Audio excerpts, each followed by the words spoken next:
आकाशवाणी गोरखपुर से प्रादेशिक समाचार।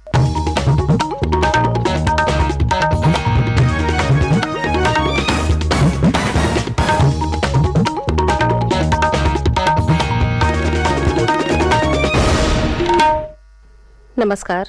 समाचार बुलेटिन के साथ मैं सोनी निगम। पहले मुख्य समाचार। प्रधानमंत्री नरेंद्र मोदी ने नई दिल्ली में किसान सम्मान सम्मेलन का किया उद्घाटन। पीएम किसान सम्मान निधि योजना के अंतर्गत किसानों को जारी की 16,000 करोड़ रुपए की धनराशि। प्रधानमंत्री ने कहा, यूरिया को अब भारत नाम से ही बेचा जाएगा।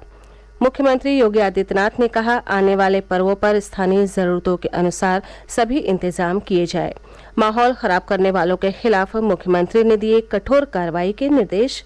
और प्रदेश के बाढ़ग्रस्त क्षेत्रों में मंत्रियों ने किया दौरा, राहत और बचाव कार्य की समीक्षा की।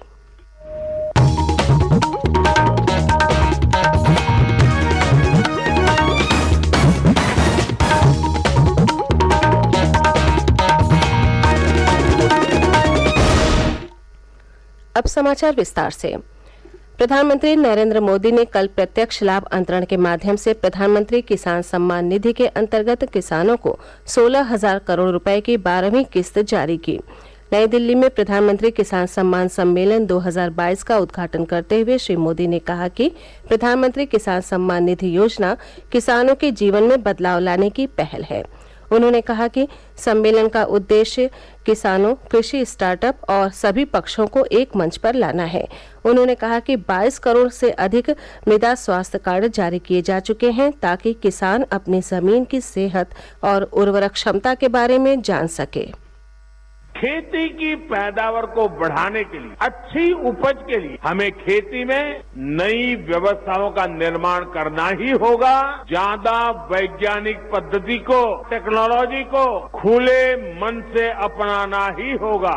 इसी सोच के साथ हमने कृषि क्षेत्र में वैज्ञानिक पद्धतियों को बढ़ाने, टेक्नोलॉजी के ज्यादा से ज्यादा इस्तेमाल पर बल दिया है। आज देश में किसानों को 22 करोड़ सॉयल हेल्थ कार्ड दिए जा चुके हैं ताकि उन्हें मिट्टी की सेहत की सही जानकारी मिले। प्रधानमंत्री ने कहा कि यूरिया उत्पादन और तरल नैनो यूरिया के क्षेत्र में देश को आत्मनिर्भर बनाने की दिशा में काम किया जा रहा है। प्रधानमंत्री ने कहा कि ये पहल कृषि क्षेत्र के लिए बड़ी उपलब्धि होगी। श्री मोदी ने कहा कि नैनो यूरिया कृषि के लिए सस्ता पड़ेगा और आज से यूरिया को भारत नाम से ही बेचा जाएगा। देश में आप हिंदुस्तान के किसी भी कोने में जाइए, एक ही नाम, एक ही ब्रांड से और एक समान गुणवत्ता वाले यूरिया की बिक्री होगी। और ये ब्रांड है भारत। जब पूरे देश में फर्टिलाइजर का ब्रांड एक ही होगा तो कंपनी के नाम पर फर्टिलाइजर को लेकर होने वाली मारामारी भी खत्म हो जाएगी। इससे फर्टिलाइजर की कीमत भी कम होगी, खाद तेजी से पर्याप्त मात्रा में उपलब्ध होगा। प्रधानमंत्री ने कहा कि हर बूंद अधिक फसल योजना के तहत सरकार सिंचाई के लिए फव्वारों के इस्तेमाल को महत्व दे रही है।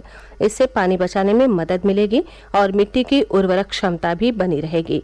उन्होंने कहा कि आधुनिक तकनीक के इस्तेमाल से सरकार ने किसान और बाजार के बीच के अंतर को कम कर दिया है। इस अवसर पर प्रधानमंत्री ने रसायन और उर्वरक मंत्रालय के 600 प्रधानमंत्री किसान समृद्धि केंद्रों का उद्घाटन किया। इसके तहत देश में उर्वरक खुदरा दुकानों को चरणबद्ध तरीके से प्रधानमंत्री किसान समृद्धि केंद्रों में बदला जाएगा। श्री मोदी ने प्रधानमंत्री भारतीय जन उर्वरक परियोजना एक राष्ट्र एक उर्वरक का भी शुभारंभ किया। कार्यक्रम के दौरान प्रधानमंत्री ने कृषि स्टार्टअप संगोष्ठी और प्रदर्शनी का उद्घाटन किया। प्रधानमंत्री ने एक ई पत्रिका इंडियन एज का विमोचन भी किया। इस अवसर पर केंद्रीय कृषि और किसान कल्याण मंत्री नरेंद्र सिंह तोमर ने कहा कि सरकार ने किसानों की आय बढ़ाने के लिए कई कदम उठाए हैं। प्रदेश भर में प्रधानमंत्री के कार्यक्रम का सजीव प्रसारण किया गया, जिसमें जनप्रतिनिधियों के साथ किसान भी बड़ी संख्या में शामिल हुए। भारतीय राष्ट्रीय कांग्रेस के अध्यक्ष पद का चुनाव कल संपन्न हो गया। लखनऊ स्थित उत्तर प्रदेश कांग्रेस कमेटी मुख्यालय में 1200 से अधिक डेलीगेट्स ने मतदान किया। कांग्रेस अध्यक्ष पद के लिए पार्टी नेता मल्लिकार्जुन खड़गे और शशि थरूर के बीच मुकाबला है। मतगणना कल कराई जाएगी और कल ही परिणाम भी घोषित किया जाएगा। प्रादेशिक समाचार आप आकाशवाणी गोरखपुर से सुन रहे हैं। ये समाचार बुलेटिन हमारे YouTube channel AIR news Gorakhpur और ट्विटर हैंडल AIR News_GKP पर भी उपलब्ध है।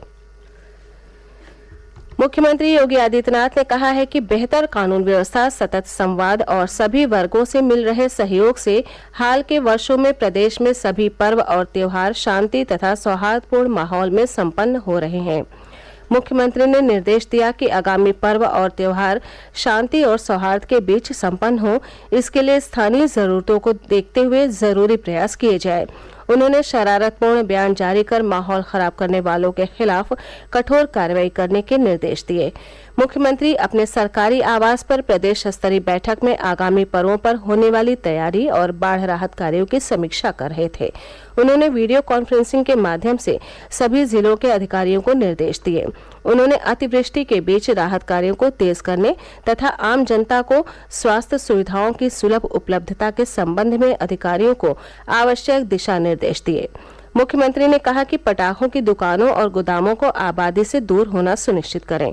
उन्होंने शाम को पुलिस बल की फुट पेट्रोलिंग करने, बिजली आपूर्ति सुचारू रखने और खाद्य पदार्थों की जांच की कार्रवाई तेज करने के भी निर्देश दिए।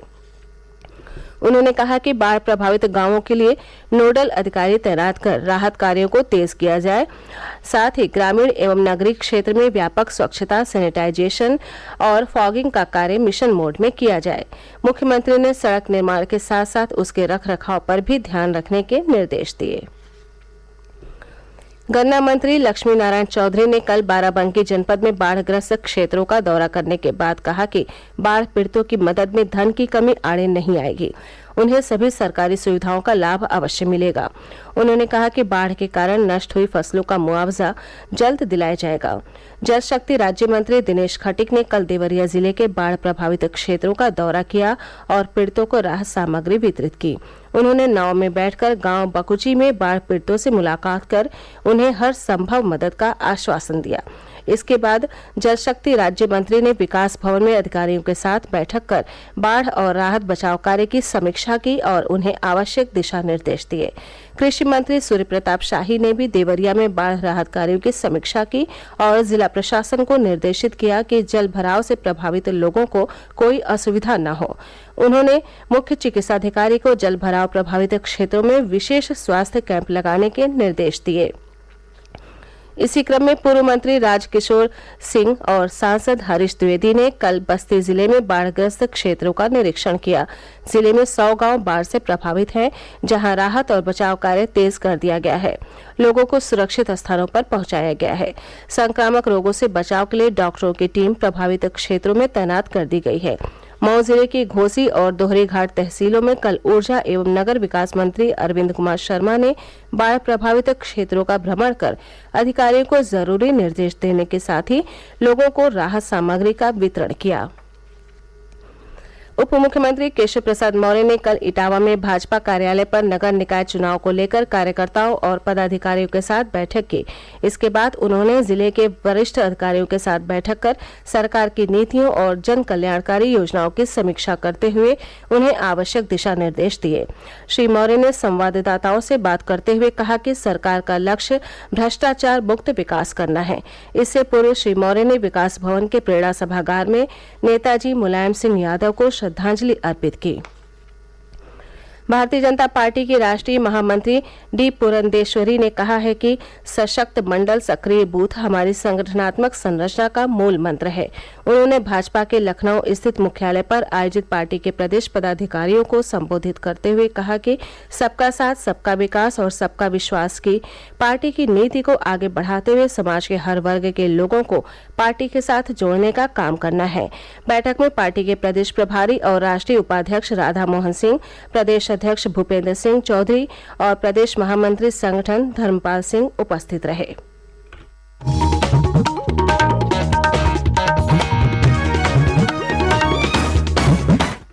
अंत में मुख्य समाचार एक बार फिर।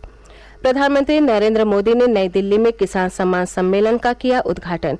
पीएम किसान सम्मान निधि योजना के अंतर्गत किसानों को जारी की 16,000 करोड़ रुपए की धनराशि।